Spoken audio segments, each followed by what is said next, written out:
Welcome back to the channel where I'm on a quest to make 16 magical Minecraft map art machines. On today's adventure, we'll make Wordle. Hey there, poster people. Today I'd like to show you my latest map art machine, a fully functional Wordle game in vanilla Minecraft that doesn't require special commands, mods, texture packs, or data packs. Wordle is a simple but addictive word game where you have 6 chances to guess a 5-letter word. After each guess, the game gives you color-coded feedback. Green if a letter is in the correct spot, yellow if it is in the word but in the wrong spot, and gray if the letter isn't in the word at all. The challenge is using that feedback to narrow down your guesses and figure out the correct word before running out of tries. I am an amateur at Redstone who was never certified to build, so if I can make this, then you can too. In this video, we'll go through every step of the process, from prototyping through problem solving to playing. Let's start by defining what we know. We're setting out to create a vanilla Minecraft Wordle game. The focal feature is a map art display, just like this one. Along with that, we'll have a compact 26-button board for letter inputs, and a reset button to clear the display and reset all the circuits for a new game. Understanding the Redstone flow in the planning stage is crucial, so let's start by mapping it out with a flowchart. I like to think of Redstone as a series of inputs and outputs, so we're going to reverse engineer, or rather, reverse Redstone, by starting with the display cells. From here, we can determine what Redstone components need to be connected as inputs to make Wordle function. The display cell in this machine is unique because, for the first time, we're building a 2-part display. It will have a text controller and a background color changer, which we're calling the highlighter. A letter selector will connect to each display cell to determine which letter appears. This Redstone setup is the same one we used in the word processor, meaning we'll use renamed paper items as letters and item filters to select the correct one. We'll dive into the details later. Behind these components, we need a display cell controller to manage both the letter selector and the highlighter. Next, a cell selector determines where each letter appears on the display. The inputs will come from various buttons, primarily controlling the letter dispensers. The letter dispensers then feed into the letter filter, which sorts each letter into a green, yellow, or gray category. Finally, a new game button resets all circuits for the next round, along with a return path to cycle the items back. With this plan laid out, we now have a clearer picture of how the Redstone system could work. I say could because at this stage, it's more of a brainstormed outline than a finalized design. This approach helps us map out the logic and the steps needed to bring everything together. By breaking the Redstone machine into manageable parts, we can tackle it one section at a time. So let's dive in and get started. Here is the blank map that will eventually become Wordle. Starting with the layout of the board, these hollow squares will serve as the default background, with 3 additional colors to highlight each display cell. On top of this, we'll place the letters, but since we don't have any yet, let's create a custom font for the game. Inspired by the real Wordle font, I quickly designed all the letters. Now we can place the black letter layer inside of the display cell and slap a white layer on top. That way, when the guess word is revealed, the letters will pop from black to white. Before we continue, I need to explain the Redstone mechanics behind this display cell. Each pixel in the display cell is controlled by one ticking a sticky piston using an observer to push or pull the block in or out of view. By triggering the right combination of observers, we can form the desired characters. The real challenge is, how do we automate block placement for every letter instead of manually selecting each block? In this example, we can use redstone dust to trigger the pistons on the left and right edges. But if we try and put redstone dust in the middle, then we're unable to accurately control the block pixels. But redstone dust is not the only item that can transmit redstone signals. If we instead use activator rails to update the observers, then we can reliably control the pixels independently. Additionally, instead of powering the system from the back, we can run blocks across the top with redstone dust to power the rails below. This design takes advantage of slabs, which can carry redstone dust without transmitting power directly. By strategically replacing certain blocks with slabs, we can accurately control which rails are powered.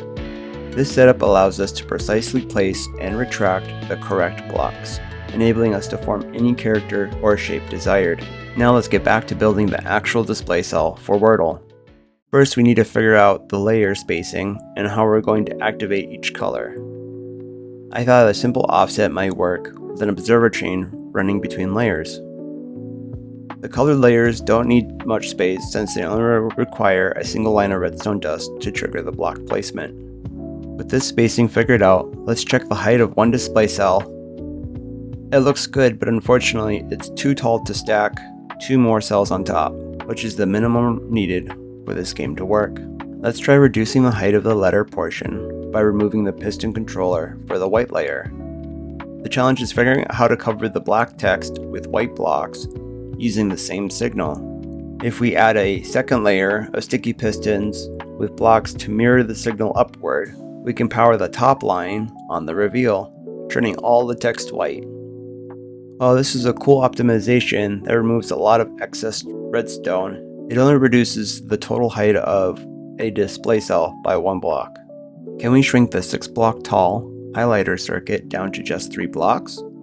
The issue is that multiple rows of pistons are being triggered at once. After experimenting with a few designs, I landed on this one, which uses observers to transfer the signal to each piston. Now that we've got that figured out, let's build a new display cell. This updated design is 64 blocks shorter, making it compact enough to stack 3 display cells. With this setup, we can divide the board into 2 halves. The top half with 5 groups of 3 display cells, and the bottom half with another 5 groups. To synchronize the layers within the cell, we'll need to align the input observers for each layer. These observers will be updated simultaneously using a bubble column controlled from the bottom.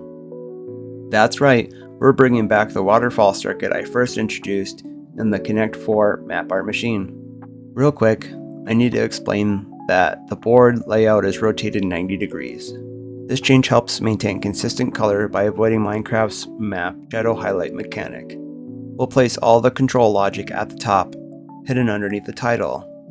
Even though the letters will be physically placed from top to bottom and right to left, they will still appear left to right and top to bottom. This definitely won't be confusing since there's an arrow to remind me which direction the map will be placed. Back to building the 2-part display cell. The first part controls the color of the background, and the second part controls the letter placement and color. Here we have part 1, the background changer, integrated with the face of part 2, the text controller.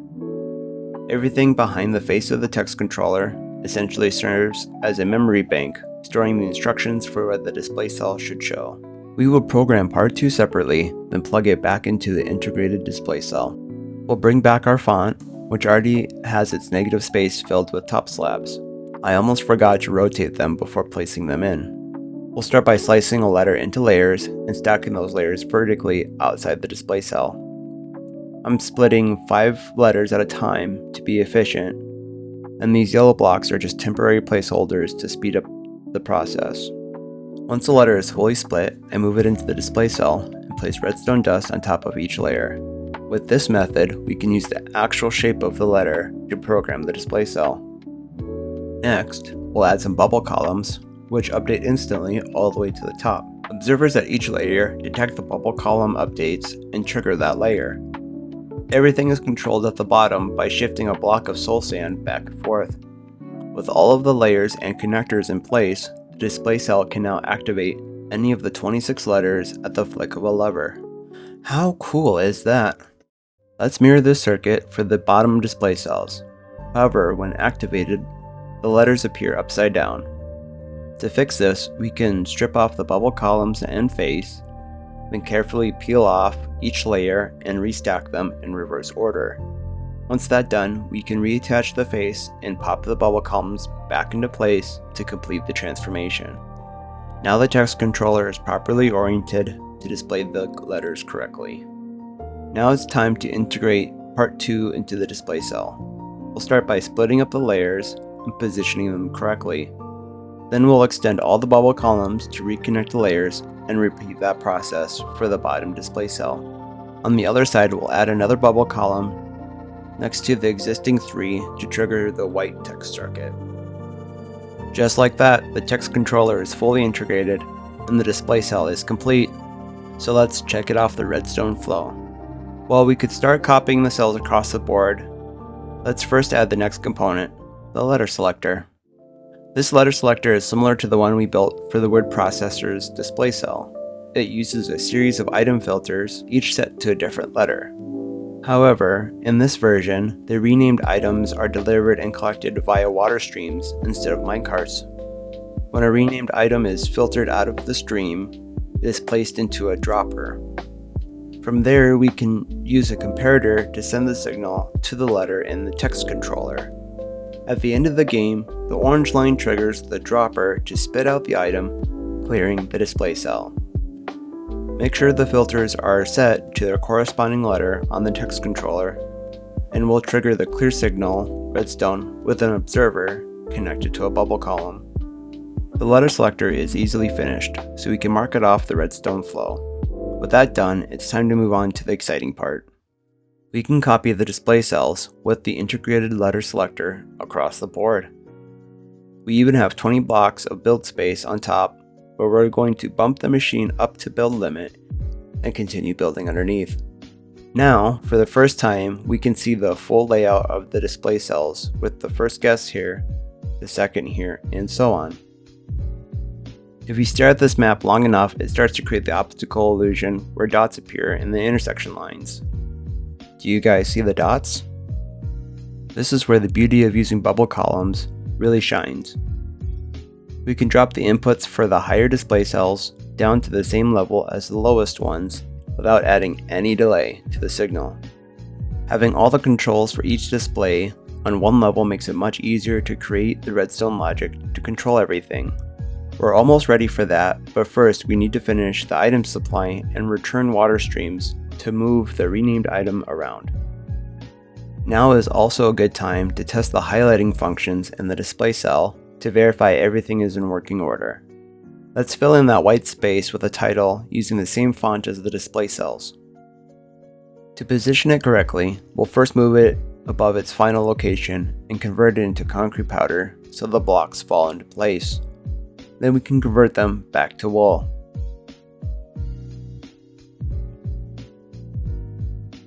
To start the controls, let's download the button board that I briefly introduced in the word processor video. This button board is powered by 2 red coders, which convert the redstone signal from the dust line powered by the buttons to individual outputs. Those outputs can then be wired to different droppers, each holding a letter. So if I push this button labeled F, it produces a signal strength of 9. This signal is red coded to trigger the torch number 9, which activates the dropper to spit out the item renamed F. Now we can start building a water stream to transport the items. Since the items are at uneven heights, we'll drop the higher ones down and route both streams to a central location marked by this hopper. The hopper was just a temporary marker, so let's extend the item stream and begin working on the letter filter. If you made it this far in the video, thank you. Hit that like button to show your support, and a big shout out to Pearlescent Moon for sharing her Redstone-based Wordle game. Even though I've never played Wordle, seeing her build using renamed items and item filters inspired me to create this map display version. Her video doesn't dive into the details of the Redstone logic, so we'll have to figure that out ourselves. Speaking of which, let's start with 5 item filters to hold the 5 letters set at the beginning of each game. We'll figure out how to clear them for the end of the game, but that's a problem for later. Now let's add a row of blocks down here with a dispenser and rail. That's right, we're returning to Railstone for this episode. The dispenser will release hopper minecarts, which will extract the item from the item filter and transport it through the cell selector to the corresponding display cell. This set of item filters is dedicated to the green color, so we'll add a dropper to supply the minecart with a second item, marking the cell as green. To keep things simple, I used green concrete. The idea is that when an item passes through the item filter, it will trigger the dropper to dispense 1 green concrete. The minecart will then collect both the letter and the concrete before delivering them to the display cell, instructing it on which color and which letter to display. We can replicate this setup with a yellow color as well. If an item doesn't trigger either the green or yellow item filters, it will simply pass through to the end where a hopper collects it. The minecart will still pick it up and deliver it to the display cell. Since the display cell defaults to gray, any letter without green or yellow concrete will automatically appear in gray. The green filter needs extra redstone to keep the hoppers locked by default, only unlocking 1 filter at a time for each guess. I'm using the crafter block for the first time. Since I don't play or design survival farms and only build in creative, I kind of overlooked this block.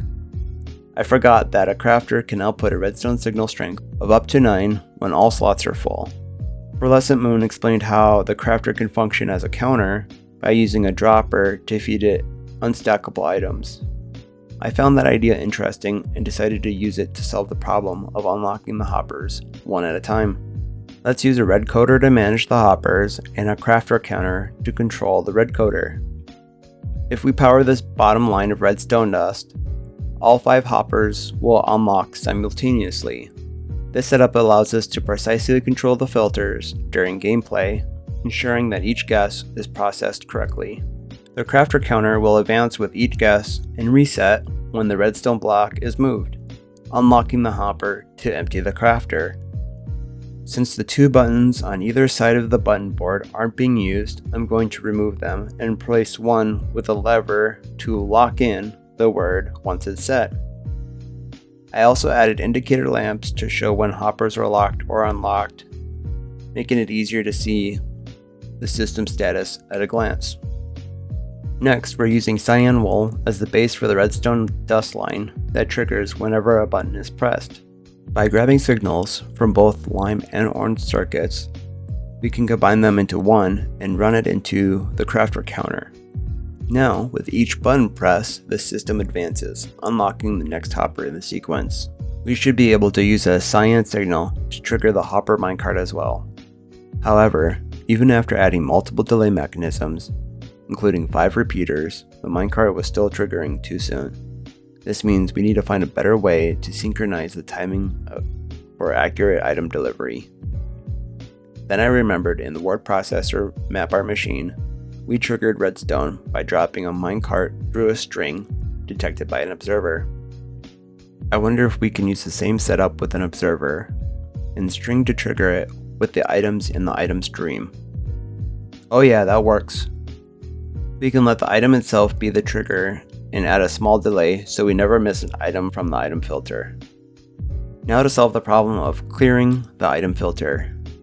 Since we need to move exactly 1 item from each hopper, we should be able to simply power the back of the item filter for 1 tick to drop a single item from each hopper. Let's use pink for the clear signal redstone, which will also trigger a minecart to pick up all the released items. Actually, we'll need 2 minecarts, 1 for each filter set. Initially, during the set phase, the hoppers on the item filters will be unlocked. However, one interesting challenge we need to address is handling words with repeating letters. For example, if we try to set the filters with apple, the first 2 letters will set correctly, but the 3rd letter, P, will go into filter number 2, triggering the release of a green concrete, which we do not want in this phase. Then the 4th and 5th letters will fall into filters 3 and 4, leaving filter 5 blank and making the game unwinnable. We need to modify the hopper unlock sequence to function during the set phase as well. This way, when the second P in apple reaches the filters, it can only enter filter 3. We'll also need to add this redstone to the yellow set of filters for the set phase, but during the play phase, all yellow filters will remain unlocked. Next, install a new game button on the control panel and wire it to the pink reset lines. We still need to deliver letters to the second set of filters during the set phase. The solution is simple. Add a second row of droppers to the button board red coders to duplicate the button press. along with a second water stream to carry those items past the green set of filters and drop them before the yellow set. Sounds easy, but we also need a configuration that fits item filters above the droppers, allowing them to be refilled from a return stream instead of manually reloading all 52 droppers for the letter dispenser. We've made significant progress on the redstone flow. We can now mark our inputs as complete, since all the letter buttons, submit button, and new game button are fully wired. Additionally, the letter filter is essentially finished, except for the final hopper and return streams. Now it's time to focus on refining the redstone that controls the display cell. I initially got sidetracked connecting the pink clear line with the orange clear signal line. Then I decided to swap all the orange wool for pink to keep them visually consistent. Next, we need to route the red submit signal to each display cell, triggering one of 3 colors along with the white text overlay. To achieve this, we'll use the moving targeting block technique from earlier. By default, the display will be gray, but if the yellow or green filter is triggered, it will push that target block down and connect the submit signal to the corresponding color, while also lifting the gray target block, breaking its connection. Yellow is simple enough to invert, but for green, we'll need to carefully route the signal over or around the existing circuit. Meanwhile, the rail for the minecart carrying the letter will travel on the yellow line and pass the filters. If the minecart is carrying a yellow or green concrete, it will drop them off at this point, ensuring the correct color is applied to the display cell. Next, we'll add another hopper to collect the letter item and transfer it into a dropper. This dropper will be triggered by the same minecart, placing the item into the water stream that carries it up to the letter selector. Finally, the only remaining component is the minecart itself. We'll direct it into a cactus minecart breaker, which will break the minecart upon contact. The broken minecart will then be funneled down a tube and returned to the minecart supply. This is the only dispenser that needs hopper minecarts, so let's just add some hoppers feeding into it and run the hopper minecart return stream here. To keep things organized, I recolored this section to green, making it visually distinct from the rest of the circuitry. I also decided to lower the pink line to a flat circuit to create space for the purple circuits.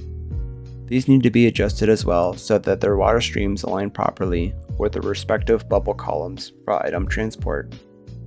With the purple circuits in place, we can mark the display cell controller as complete on the redstone flow. Now it's time to move on to the next piece of the puzzle, the cell selector.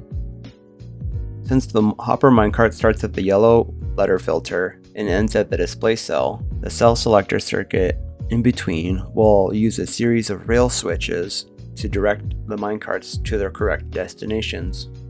I recolored all the parts of the cell selector to light gray and began laying out a rail network.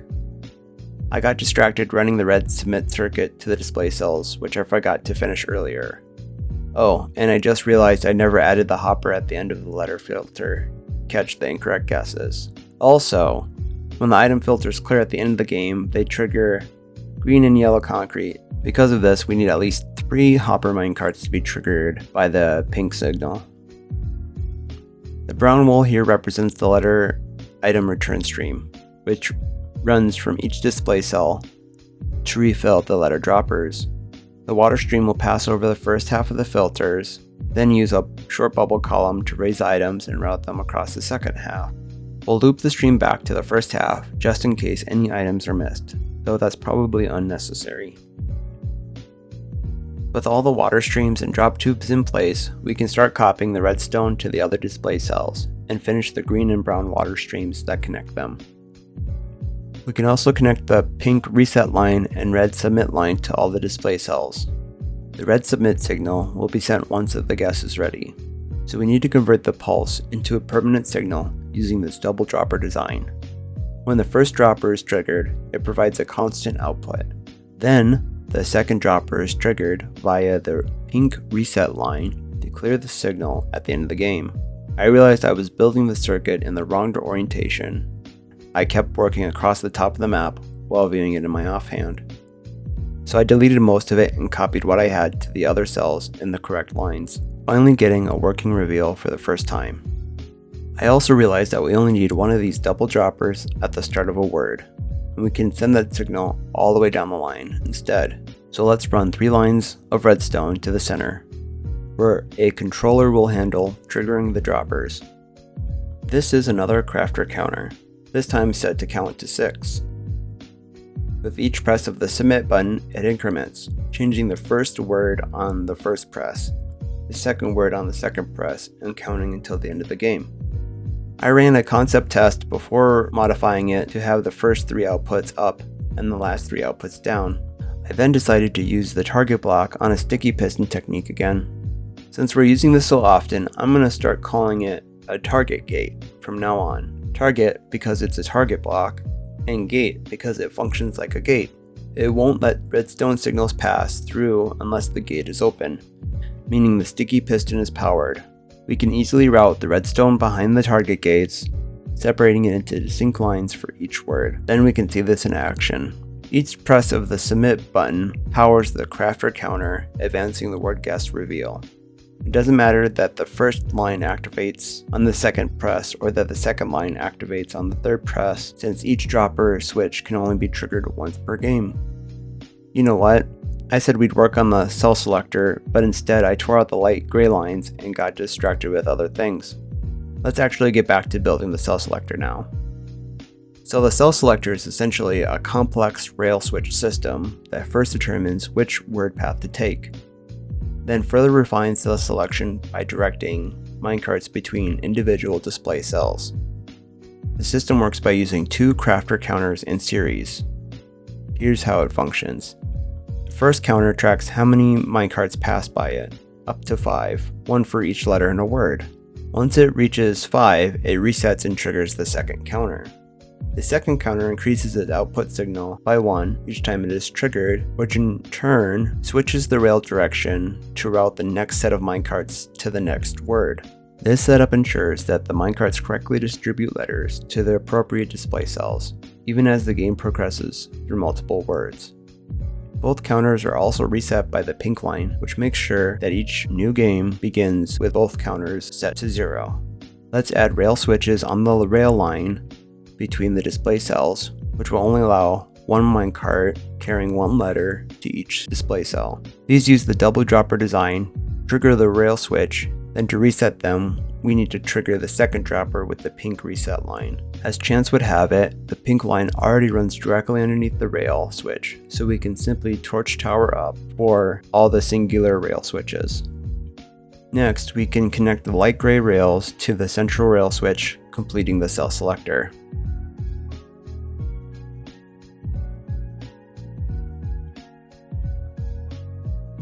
The rail switch might look a little messy, but it works. Now that we've got all the rails and single rail switches in place, we can mark the cell selector section of our redstone flow as complete. However, there are still a few more things to work through before we can check off the rest. The first thing we need to address is the game reset. When it resets, it sends 4 minecarts to collect the items dropped by the item filters. To handle them, we'll rebuild the ramp as a spiral, with one of the corners serving as a rail switch controlled by the reset line. The idea is that when the game resets, it will divert any minecarts away from the display cell matrix and send them back to the supply buffer. Let's use another double dropper with one side controlled by the red submit line to direct the rail towards the display cells, and the other side controlled by pink reset line to divert the rail towards the supply. This gives us the added benefit of dealing with minecarts that are dispensed during the set phase as well. I initially thought we would need item filters to separate the items from the minecarts, but then I realized they get filtered at the end of the water streams. So I decided to simplify things by using regular hoppers and an auto dropper to send the items into the return stream. Then the minecarts are broken and dropped into the minecart return stream. We can incorporate the item filters for the green and yellow concrete into the return stream here. Then, just run hopper lines for each color to the droppers that hold the green and yellow concrete. Speaking of filtering concrete, I actually forgot to make drop chutes for the items at the display cell controls. We can add those now, but it's a bit of a squeeze. To add some extra functionality, we can run a line of redstone dust from this redstone block. When the game is set, the block gets pushed down, powering the dust on this gray line, which keeps the redstone lamp in the control room on. Then, when the new game button is pressed, the block retracts, turning the lamp off and signaling that the next game is ready to start. With all of that done, I decided to try making the control room feel more like an actual room instead of just a platform. I also wasn't sure where to put the map art displays, so I moved the new game and submit buttons to the sides and placed the map art above them. This layout feels a bit more organized, and now the control room looks more complete. With that last item taken care of, we can now check off the reset and return portions of our redstone flow, marking the entire redstone flowchart complete. We successfully built the redstone for all three phases: setting, playing, and resetting Wordle. We've finished prototyping, so now it's time for problem solving. With our first playtest, you can call this debugging or tweaking as we fine-tune everything to work in harmony. One problem we face is the white text persisting after the game clears. This is a timing issue we can fix by replacing the observer chains with the redstone dust line, making the signal faster so the white blocks retract before the black blocks.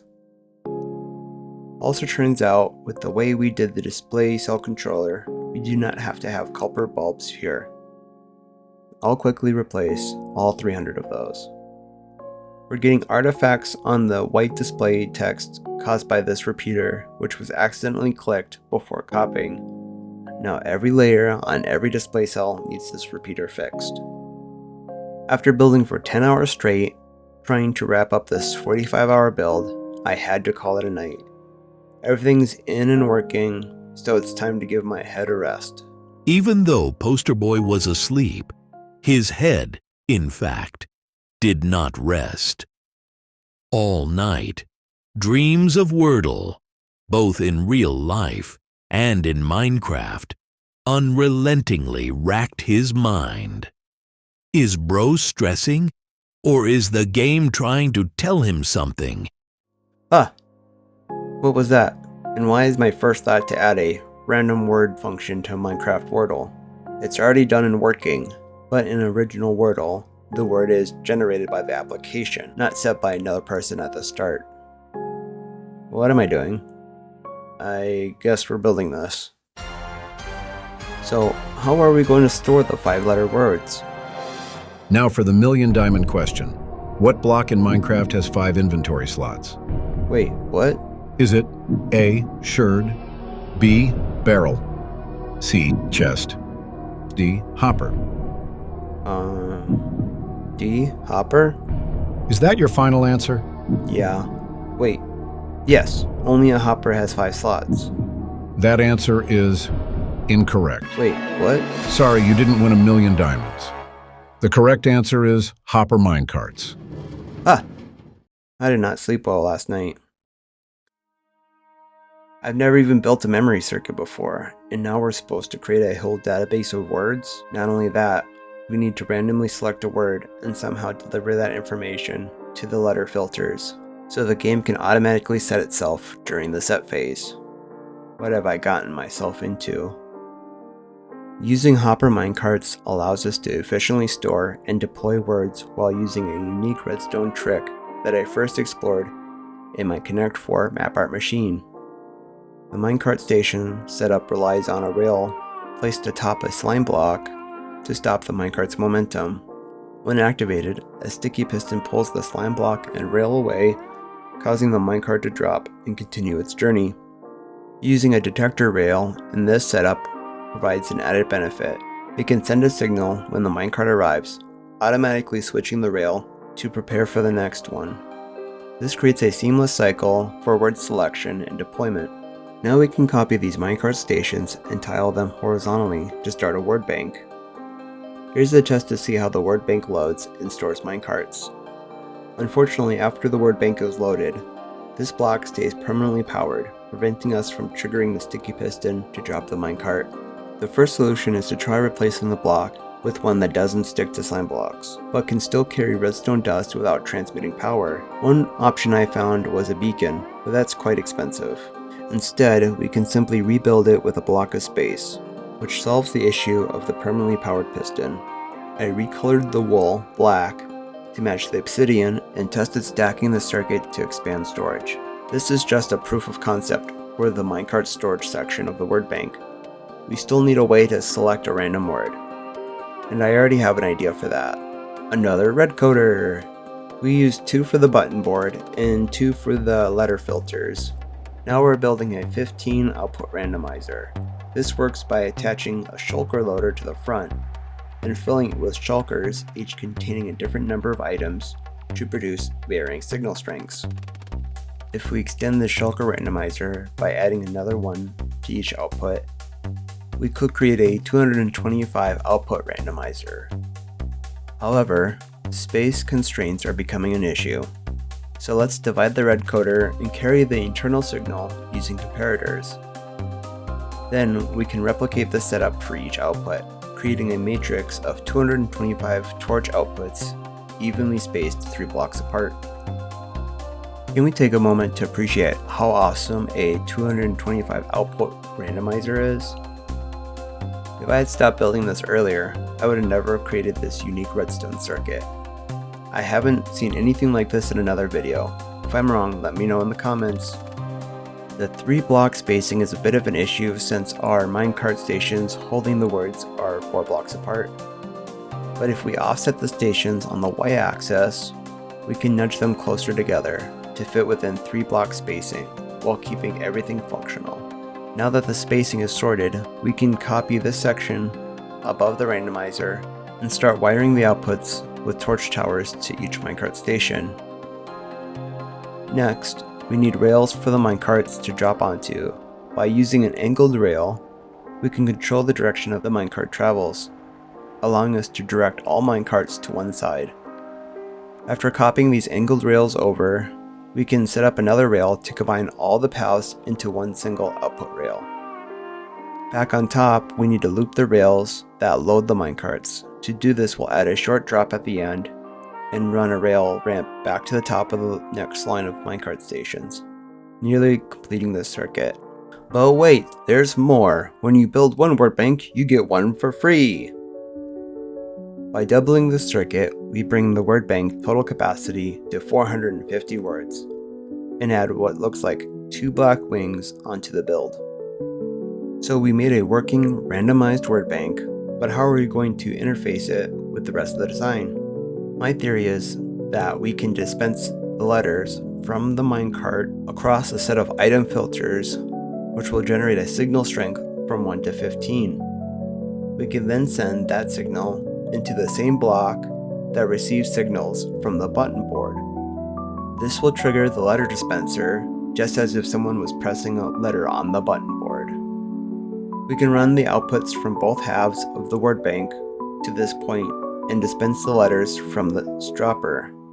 Let's add some water streams to move the items to the filters and then back to the minecart reloader. The first letter will be triggered by detector rails, then pass through the black item filters and return to this hopper to reload the minecart. When the item passes the observer, it will trigger via string, powering the hopper to release the next letter, ensuring only one letter is set at a time. This redstone circuit counts the 5 letters and then sends a signal to send the minecart down. Once all 5 letters are dispensed, the minecart leaves the unload station, stops under this hopper to reload the word, then returns to the word bank. The random word button powers a 50-50 randomizer that selects one of the 2 halves of the word bank. This allows us to summon a random word from the word bank, setting the game up automatically. We didn't include the word bank in the original redstone flow, but let's add it now. We can also check it off so we can call the redstone flow complete again. Now that the word bank is complete, it's time to load it up real quick.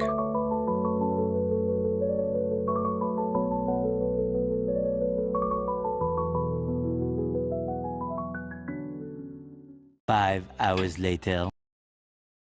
Bruh, this literally took me 5 hours.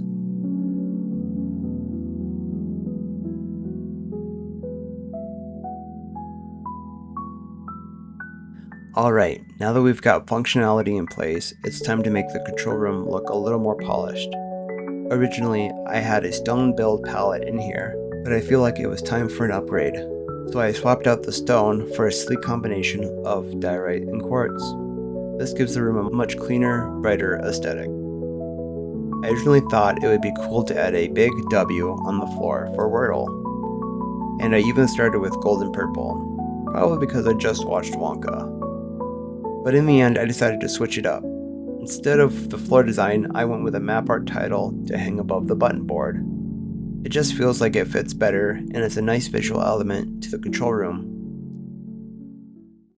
What else can I say except, let's play!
We did it! We made Wordle in Minecraft using map art. It's been a wild ride getting here, but honestly, that's just part of the fun. My philosophy is, be a little better than yesterday with some silliness along the way, and I think this project has definitely had its share of both. Anyhow, we can clear the guesses for the next game, but we are at the end of the video. One caveat I forgot to mention is for the map display to update, there needs to be someone standing here, holding a copy of the map. Thanks, Steve! So, how did I do with this redstone build? Rate me in the comments from 1 to 15 on the power of my redstone skills. You can grab the world download on Patreon for free, and join the Discord to share your map art and redstone ideas with other creators. Okay, I'll see you in the next video, where we'll discover what's in box number 6.